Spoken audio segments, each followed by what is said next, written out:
Hello friends, welcome to my channel village விஷயங்கள்.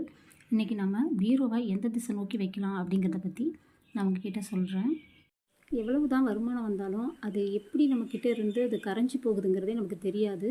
எவ்வளோ சம்பளம் வாங்கினாலும் ஏதோ ஒரு பொருள் வாங்கணும் அப்படின்னா கூட அது முழுமையாக வாங்கின மாதிரியும் இருக்காது, கடனை முழுசாக அடைச்ச மாதிரியும் இருக்காது.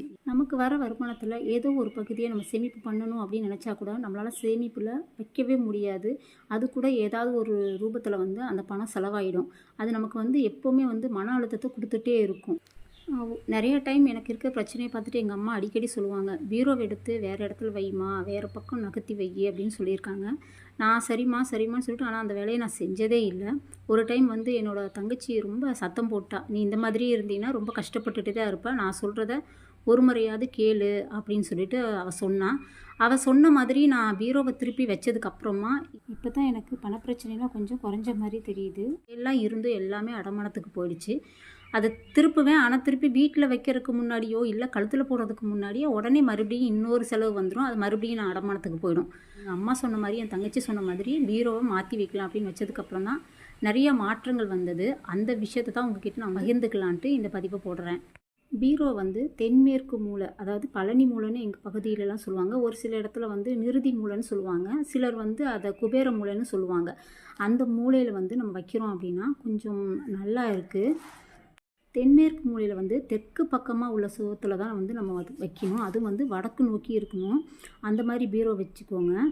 இப்போ பார்த்தீங்க அப்படின்னா பீரோ திறக்கும்போது நாம் தெற்கு முகமாக, அதாவது நாம் தெற்கு பார்த்து நின்று பீரோவை திறக்கிற மாதிரி இருக்கணும். அந்த மாதிரி வைக்கணும். இப்போ தென்மேற்கு மூலை அப்படிங்கிறது அந்த தென்மேற்கு மூளை பகுதி கொஞ்சம் தள்ளி இருக்கலாம். அதுக்காக சென்ட்ரு பகுதியில் வைக்கக்கூடாது. கொஞ்சம் அந்த மூளைக்கு பக்கத்துலேயே வச்சா போதும். அந்த மாதிரி வச்சுக்கோங்க.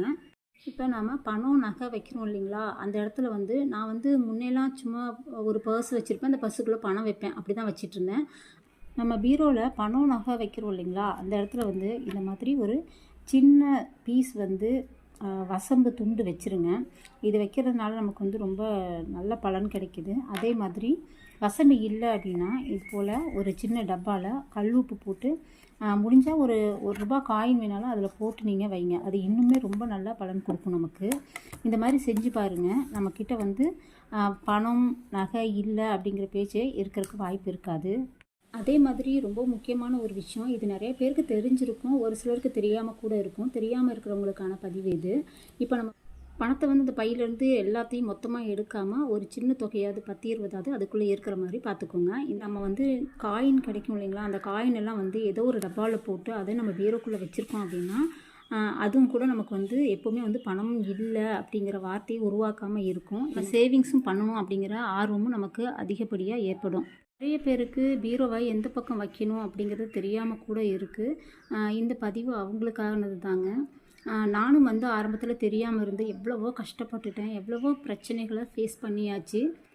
பீரோவை நான் மாற்றி வச்சதுக்கு அப்புறமா தான் இப்போ எங்களுக்கு எந்த பிரச்சனைகளுமே இல்லை. பணம் இல்லைங்கிற பேச்சே இப்போதைக்கு எங்களுக்கு அந்த மாதிரி தெரியல.